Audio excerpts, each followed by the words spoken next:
तो लक्ष्मी जी ने कहा, अरे उनको मार डालने के लिए दूध पिलाया है, और गति नहीं। तो भगवान ने कहा, दूध तो दूध होता था, इसका भाव तो ये जाने, पर दूध मान करके मैंने इसे माता माना। सुखदेव जी कहते हैं भगवान का भाव देखो, पूतना ने कपट भाव से भगवान को मार डालने के भाव को लेकर के दूध पिलाया, सो भगवान ने पूतना को माता मान करके वैकुंठ दे दिया।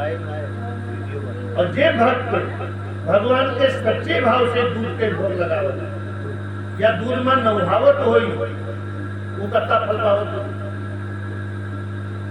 कपट भाव से दूध पिलाने से उसको वैकुंठ मिल गया, और जो सच्चे भाव से दूध में भगवान को स्नान कराता है या सच्चे भाव से भगवान को दूध का भोग लगाता होगा, भगवान उसे कितना फल देते। किसी भक्त ने भगवान से पूछा कि तुमने पूतना को जो तुम्हें मार डालने के लिए दूध पिलाया, सो तुमने पूतना को वैकुंठ दे दिया, और मैया जसोदा ने तुम्हें सच्चे भाव से दूध पिलाया, तुमने जसोदा जी को क्या दिया? तुमने देवकी को क्या दिया? मैया कौशल्या ने तुम्हें सच्चे भाव से दूध पिलाया, तुमने कौशल्या को क्या दिया? कपट भाव से दूध पिलाने वाली को तो वैकुंठ दिया, लेकिन सच्चे भाव से दूध जिसने पिलाया उसको कितना फल मिला। भगवान ने कहा, मैं जसोदा का ऋणी रहूंगा, अगर वैकुंठ दे दूं तो छोटा, इसलिए मैं जसोदा का ऋणी रहूंगा। तो कहा देवकी, तो कहा देवकी का भी ऋणी रहूंगा, लेकिन देवकी और जसोदा में अंतर था, क्योंकि देवकी ने मुझे जन्म दिया और जसोदा ने दूध पिलाया, तो माता तो दोनों है और नाता अलग अलग है।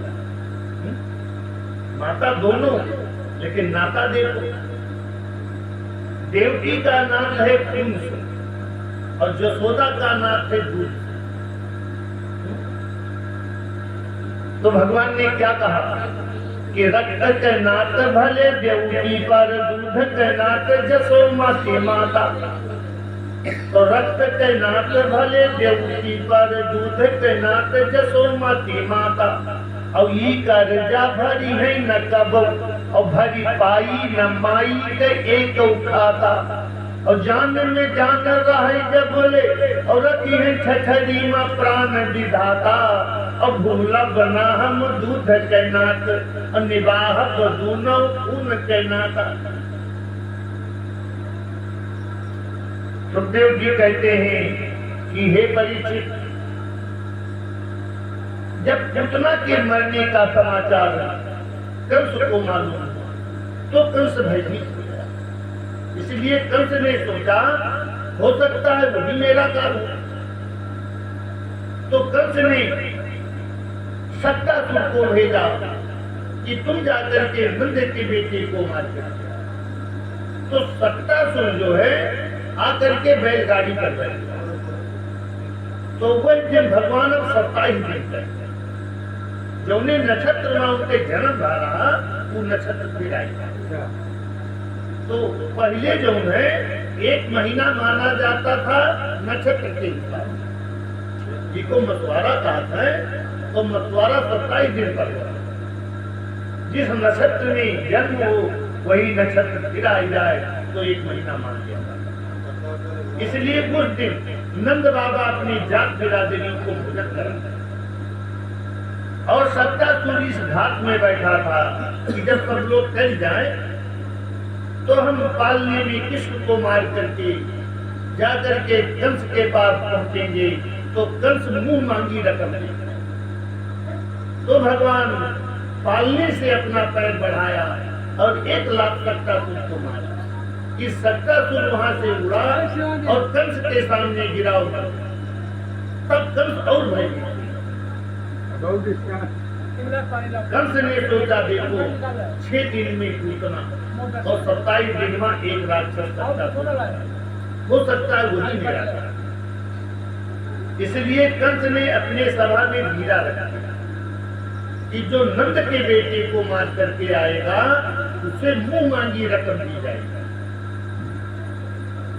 तो उस वीरा को तृणावर्त दे दिया, यानी तृणावर्त राक्षस था बलवान, उसका नाम तृणावर्त इससे था कि तृण माने होता फूस और वर्त माने होते पहाड़। तो पहाड़ को तिनका के समान उड़ाता था, इसलिए उसका नाम तृणावर्त। तो वो बौंडल बन करके आया। तो बंडल बनकर के जब गोकुल में पहुंचा तो उस दिन मैया कन्हैया की ना गोदी में लिए बैठी। तो भगवान सोचने लगे ये तो गड़बड़ है, अभी ये दैत्य के मेरे माता के सहित मुझे उड़ा लेता है और माता के सामने अगर इनका बर्बर तो हमारा पोल खुल जाएगी। इसलिए माता तब मुझे भगवान मानने लगी और जब भगवान मानने लगी है तब नाटक नाचे।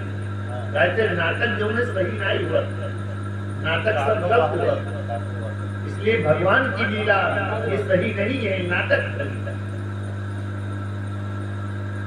नाटक जो है गलत बतावा जाता। जैसे कोई हरिचंद बंद है संध्या के यहाँ स्टेज पर, लेकिन सवेरे वो घास तो कौन फांसी हरिचंदा है बढ़िया वशिष्ठ मजदूरी करिए चले। तो नाटक क्या होता है झूठा। तो भगवान का ये चरित्र ये नाटक है, इसलिए भगवान ने सोचा कि मैया अगर मुझे भगवान मानने लगेंगी तो मेरी लीला नहीं चलेगी।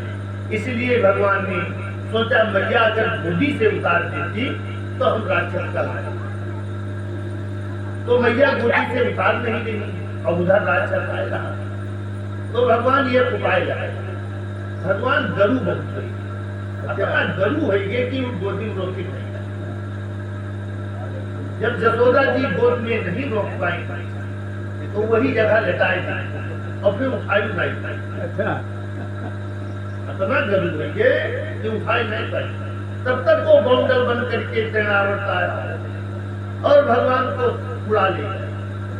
यशोदा जी ने इतना करे बौंडल देखा कि कृष्ण के देख ही नहीं पाए, क्योंकि आंखों में उनके धूल भर गया। और वो दैत्य जब भगवान को उड़ा ले गया तो भगवान तो उसको मारना चाहते थे, इसलिए उसका गला पकड़ करके मार करके गोकुल के बाहर गिरा दिया और उसके ऊपर खेल दिया। जसोदा दौड़ती हुई गई। नंद बाबा उपनंद ग्वाल बाल ने क्या देखा कि राक्षस मारा पड़ा हुआ और भगवान उसके ऊपर खेल। तो नंद बाबा ने कहा कि अपने विकराल राक्षस से अगर मेरा बेटा बच गया तो हमारी कुल देवता मदद करना और वही लड़का हमारा बचा। इसलिए कुल देवताओं की पूजा करना चाहिए। तब नंद आदि ने अपने कुल देवताओं की पूजा की। तो सुखदेव जी कहते हैं 6 दिन में पूतना और 27 दिन में सक्तासुर और 1 साल में भगवान ने तृणावर्त राक्षस का वध किया। तो सुखदेव जी कहते हैं जब भगवान का दूसरा साल लगा तो भगवान अतिप्रिय मधुर तोतरे बोले लागे और कुछ खड़े होकर चलते हैं, कुछ बकैया चल रहे, ऐसा भगवान का लीला। तो एक दिन भगवान माटी खा गया। तो जब भगवान माटी खाए तो बच्चों ने शिकायत किया, कन्हैया ने माटी खाया, मैया ने छड़ी खाया। तो एक दिवस खाई हरी माटी और ललितन कही महरिता बटार। बच्चों ने शिकायत किया, कन्हैया ने माटी खाया, मैया ने छड़ी खाया, कन्हैया के मुंह में लगाया। कन्हैया तुमने माटी खाई भगवान ऐसे चलिए तो वो आशीर्वाद दिया। बोलो, तुमने माटी खाई है? भगवान ने सिर हिला दिया, नहीं नहीं माटी नहीं खाई। तो यशोदा जी को और विश्वास नहीं था कि लड़का बोल भाई नहीं कहे थे मुँह माटी दे दिया। इसलिए मैया ने कन्हैया के मुंह में छड़ी लगा दिया, तुमको मुख बोलना है। मैं देखूंगी। भगवान बोले मुझे कोई देख नहीं सकता। भगवान ने सोचा कि मुझे कोई देख नहीं सकता, पर मैया मुझे देखना चाहती, इसलिए चलो मैं इनको अपना रूप दिखाई। इसलिए भगवान ने अपना मुख खोल दिया। तो भगवान क्या है? विश्वात्मा। इसलिए भगवान के मुंह में सारा विश्व, सारा ब्रह्मांड दिखाई दे। तो जब भगवान के मुंह में सारा ब्रह्मांड दिखाई देने लगा, सूर्य, चंद्रमा, आकाश, पाताल, नदी, पहाड़, समुद्र, ऐसी कोई वस्तु नहीं है जो भगवान के मुंह में दिखाई दे। जब सारा ब्रह्मांड दिखाई देने लगा तो मैया ने देखा गौओं को, फिर नंद बाबा को देखा, फिर ग्वाल बालों को देखा, फिर अपनों को यहाँ भगवान के मुंह में देखे जाते।